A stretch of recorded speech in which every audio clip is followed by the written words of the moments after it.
Hi hello welcome to Pannada family రుచులకి స్వాగతం సుస్వాగతం. ఈరోజు మన రెసిపీ వచ్చేసి ములక్కాడ మసాలా గ్రేవీ కర్రీ అండి. మరి ఎలా ప్రిపేర్ చేసుకోవాలో చూద్దామా.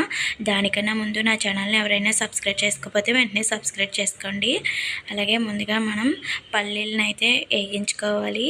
వేగించుకున్న తర్వాత ఇందులోకి కొద్దిగా ధనియాలు, అలాగే లవంగాలు, యాలక్కాయ, దాల్చిన చెక్క ఇవన్నీ వేసుకుని బాగా వేగించుకోవాలి. ఇందులోకి గసగసాలు వేసుకోండి.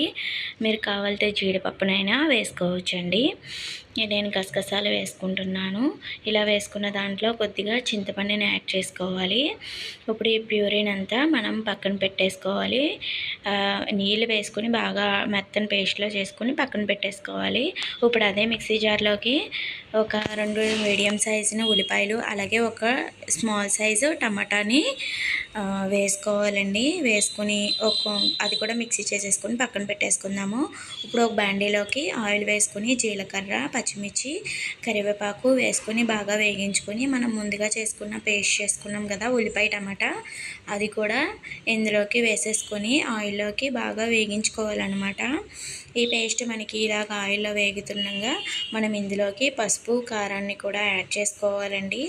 ఇలా యాడ్ చేసేసుకొని బాగా కలిపేయండి.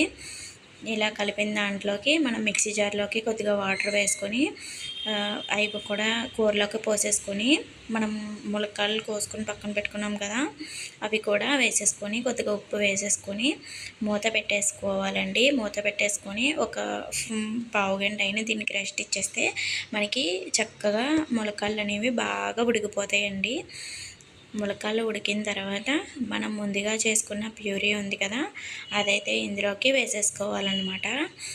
ఇలా వేసేసుకొని బాగా కలపాలండి.